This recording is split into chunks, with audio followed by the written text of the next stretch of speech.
All right, awesome. So anytime introducing Copper to anything new that he seems a little unsure about, nervous, apprehensive, I'll give you an example. We have a little long-haired Chihuahua mix, Thor. His name is. He's a rescue as well. And he used to always go in the backyard, and then we put up a bird feeder stand, you know, just like a black stand. And we put him outside, and all of a sudden I heard him barking uncontrollably. Right? Oh. Good job. Yep, keep treating him. That's good. And it was just something new, and he was afraid of it. You know, in our minds, we would say, what is your problem? It's nothing. But whether it be a vacuum cleaner, another person, an object, something he's never seen before, a hat. You might come in the wintertime in a big, big furry hat, and he says, "What is on your head, Mom?" Right? He's all nervous. He starts barking at you, right? So what usually works is to create that association between the object or thing, item, or person that they're not comfortable with, and we want to reinforce that. So positive reinforcement, operant conditioning, when you associate something that might be stressful with something that is really positive, right, over time. So let's say, for example, here, he hasn't, we just put this together, right? So we don't even know how he's going to be with it. So you would start to throw treats close to him, but start to create a trail between him and the new item. So he moves towards it. You're not taking him over to it and not giving him a choice, person, thing, dog, item. You give him the choice, right? So if you throw down a treat and see if he'll go for it. Good. So and then he looked and he said, "What the heck's this thing?" And clearly he doesn't seem afraid of it, right? So now watch. So when I was trying to put it, he went right on top of it and he was not letting me. Yeah. He seems like... There you go, right? And then you do it again. You put it maybe over here so he has to come all the way up on. Yes. Good boy. Yes. Good boy, Copper. What a good boy. So that's actually what we want him to do. Just what he did. Either sit or down, look up at me, and then he gets a treat, right? So the gold standard for dog training is mark, reward, release.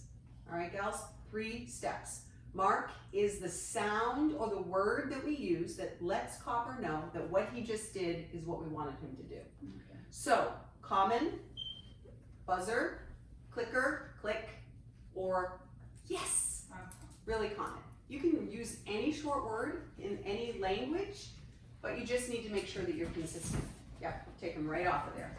Because he didn't ask you to go up there, did he? So this is good, guys. This is good training. So this is the thing. When I leave, your training is going to be that Copper can't do anything on his own, except for eliminate, of course, right?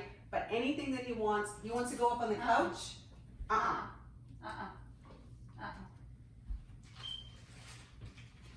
Right? He wants to go up on the couch. He wants to go up on a chair. You guys are leading him off. So the leash needs to stay on during the training periods, which could be a while, maybe a month or so.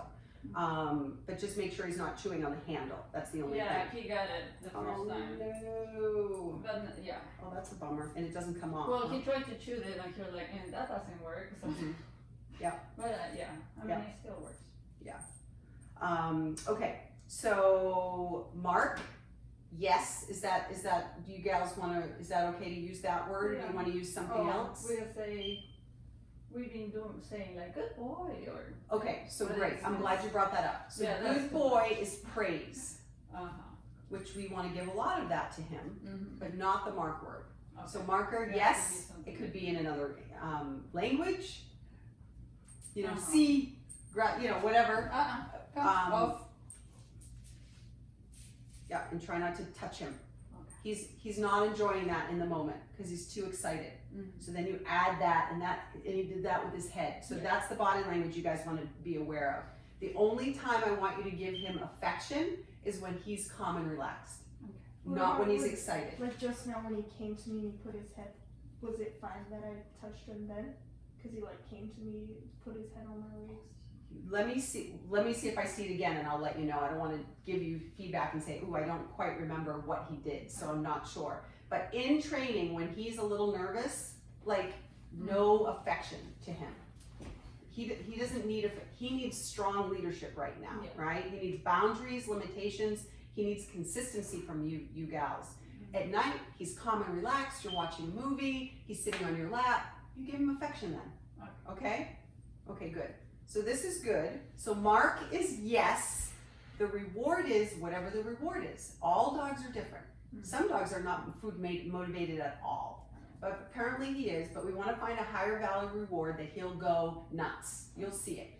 He'll go crazy for it, meaning you will have his attention. He will not stop staring at you, which is, you guys have it already. This is nice. I don't see this all the time, gals. So this is beautiful, right? Well, I see every day a lot of Yes. progress.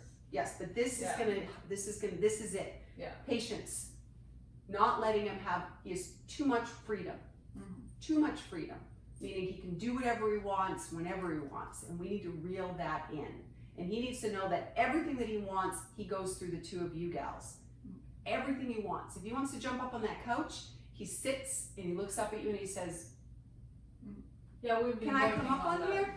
Right. Okay, good.